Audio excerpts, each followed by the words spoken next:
ময়মনসিংহ জেলার নান্দেল উপজেলার নান্দেল রোড উচ্চ বিদ্যালয়ের পূর্ণমিলনী অনুষ্ঠান উপলক্ষে আজ শুক্রবার ২৯শে মে বিকাল ৪ ঘটিকার সময় বিদ্যালয়ের অডিটোরিয়ামে এক মতবিনিময় সভা অনুষ্ঠিত হয়।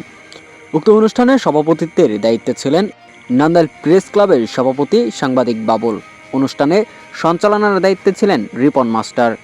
উক্ত অনুষ্ঠানে আরও উপস্থিত ছিলেন স্টার জবসের পরিচালক, নান্দেল রোড উচ্চ বিদ্যালয়ের সাবেক ছাত্র প্রবীণ আহমেদ, সাংবাদিক শাহজাহান, এনপিভি এর সাংবাদিক শফিউল আলম জুয়েল সহ আরও অনেক ব্যক্তিবর্গ। অনুষ্ঠানটি পবিত্র কোরআন তেলাওয়াত ও পরিচয় পর্বের মধ্য দিয়ে শুরু করা হয়।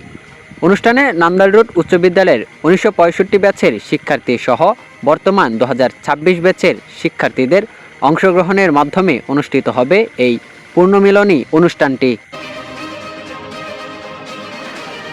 সভাপতি তার বক্তব্যে প্রত্যেকের নিজ নিজ দায়িত্ব থেকে অনুষ্ঠানের রেজিস্ট্রেশন ও সহযোগিতা করার আহ্বান জানান এবং পূর্ণমিলনী অনুষ্ঠানে উপস্থিত সকলকে টি-শার্ট, ক্যাপ এবং দুপুরের খাবারের ব্যবস্থা করা হবে এবং সাংস্কৃতিক অনুষ্ঠানেরও আয়োজন করা হবে বলে তিনি জানান। দীর্ঘ সময় ধরে চলা এই মতবিনিময় সভাটি অত্যন্ত সৌন্দর্যপূর্ণ ও উৎসবমুখর পরিবেশে শেষ হয়। উপস্থিত সকলের মাঝে এক অভূতপূর্ব উদ্দীপনা লক্ষ্য করা গিয়েছে।